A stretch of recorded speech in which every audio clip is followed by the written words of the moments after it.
Dobar dan, dragi učenici! Danas ćemo učiti o radijskoj emisiji. Prisjetimo se nastavnog sadržaja drugog razreda. Što je radijska emisija? Radijska emisija je emisija u kojoj saznajemo mnoge informacije i zanimljivosti o odabranoj temi.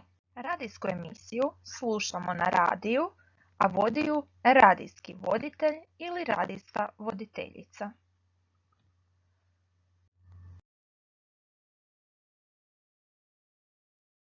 Vrlo je važna vještina govorenja. Kada govorimo, glasom prenosimo poruku, svoje raspoloženje, ali i osjećaje. Pomoću različitih intonacija našega govora možemo uočiti pitanje, molbu, zapovjed, nježnost, napetost i sl. Kada naš sugovornik brzo govori, uočavamo njegovu napetost u trenutku govorenja. Kada naš sugovornik sporije govori, možemo uočiti nesigurnost u trenutku govorenja, smirenost ili pak sigurnost o temi o kojoj govori. Trebamo vježbati vještinu govorenja kako bismo izrazili točno ono što želimo reći. Radijske voditelje ne vidimo, već do nas dopire njihov govor. Stoga možemo zaključiti da oni imaju vrlo razvijenu vještinu govorenja.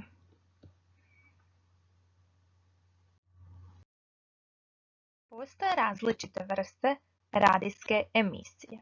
Dječja emisija bavi se temama i sadržajima koje zanimaju djecu. Često u njima sudjeluju djeca. Glazbena emisija bavi se glazbenim sadržajima. Informativna emisija daje nam informacije o različitim područjima života. Obrazovna emisija poučava nas različitim sadržajima. Zabavna emisija je emisija koja nas zabavlja. Sportska emisija pruža nam informacije o sportskim događajima. Poslušaj radijsku emisiju Punoglavci. Tvoj zadatak tijekom slušanja bit će odrediti vrstu radijske emisije i temu o kojoj ona govori. Zaustavi video i u internetskom pregledu pogledaj radijsku emisiju pomoću ove poveznice. Koju smo vrstu radijske emisije slušali? Dječju, glazbenu, informativnu, obrazovnu, zabavnu ili sportsku radijsku emisiju? Tako je, poslušali smo dječju emisiju zato što u njoj gostuju djeca. Postoje 4 dijela radijske emisije. Prvi dio zove se uvodni pozdrav. Opiši uvodni pozdrav emisije koju smo poslušali.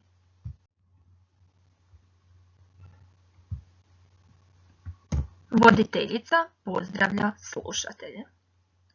Drugi dio radijske emisije je najava emisije. Na koji način je voditeljica najavila emisiju?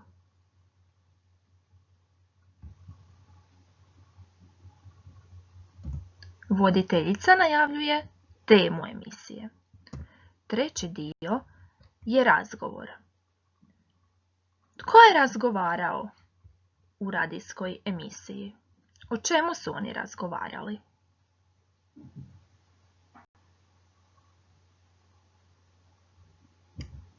Voditeljica razgovara s djecom. Četvrti dio radijske emisije zove se odjava i pozdrav. Opiši završetak radijske emisije koju smo slušali.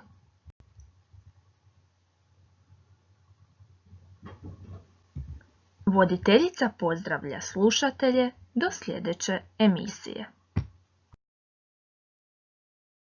U svoju pisanku prepiši ovaj plan ploče. Prepisat ćeš vrste radijskih emisija i dijelove radijske emisije o kojima smo danas učili. Zaustavi video zapis i prepiši. Prisjeti se dijelova radijske emisije. Označi redoslijed događaja u radijskoj emisiji rednim brojevima. Imamo ponuđeno razgovor, odjava i pozdrav, najava emisije i uvodni pozdrav. Koji je prvi dio radijske emisije? Tako je, uvodni pozdrav. Koji je drugi dio radijske emisije? Da, to je najava emisije. Razmisli koji je treći dio radijske emisije? Razgovor. I ostao nam je posljednji dio radijske emisije, odjava i pozdrav. Poslušaj radijsku emisiju prema svojoj želji. U pisanku napiši koju si vrstu radijske emisije slušao ili slušala, navedi temu emisije, napiši u koliko je sati počela, koje je zanimljivosti sadržavala, te opiši dijelove radijske emisije. Želim vam sretno i zabavno učenje. Doviđenja!